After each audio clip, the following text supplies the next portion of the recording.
जिस काम में काम करने की हद पार ना हो, फिर वो काम किसी काम का नहीं है।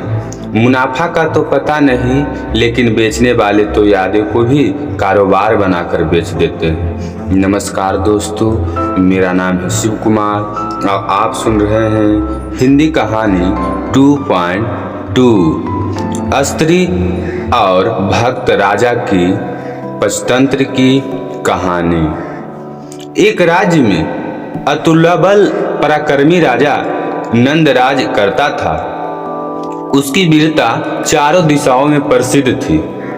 आसपास के सब राजा उसकी वंदना करते थे। उसका राज समुद्र तट तक फैला हुआ था। उसका मंत्री बररुचि भी बड़ा विद्वान और सब शास्त्रों में पारंगत था। उसकी पत्नी का स्वभाव बड़ा तीखा था। एक दिन वह प्रणय कला में ही ऐसी रूठ गई कि अनेक प्रकार से मनाने पर भी नहीं मानी।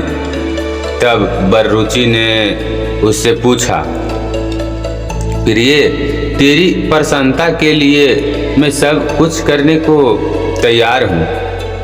जो तू आदेश करेगी वह करूँगा। पत्नी ने कहा, अच्छी बात है। मेरा आदेश है कि तू अपना सिर मुंडाकर मेरे पैरों पर गिरकर मुझे मना, तब मैं मानूंगी। बररुचि ने वैसा ही किया। तब वह प्रसन्न हो गई। उसी दिन राजा नंद की स्त्री भी रूठ गई। नंद ने भी कहा, प्रिय, तेरी अप्रसन्नता मेरी मृत्यु है। तेरी प्रसन्नता के लिए सब कुछ करने के लिए तैयार हूँ। तू आदेश कर, मैं उसका पालन करूँगा।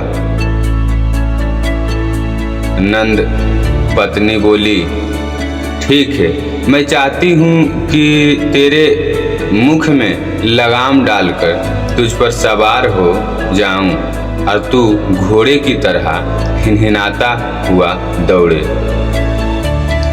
अपनी इस इच्छा के पूरी होने पर ही मैं प्रसन्न होऊंगी। राजा ने भी उसकी इच्छा पूरी कर दी। दूसरे दिन सुबह राज दरबार में जब बररुचि आया तो राजा ने पूछा, मंत्री, किस पुण्य काल में तूने अपना सिर मुड़ाया है? बररुचि ने उत्तर दिया, राजन, मैंने उस पुण्य काल में सिर मुंडाया है जिस काल में पुरुष मुख में लगाम डालकर हिनहिनाते हुए दौड़ते हैं। राजा यह सुनकर बड़ा लज्जित हुआ।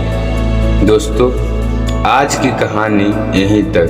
ये कहानी से हमें यह सीख मिलती है कि यदि एक व्यक्ति कोई भी बुरा है तो उससे हमें सभी को बुराई भोगना पड़ेगा।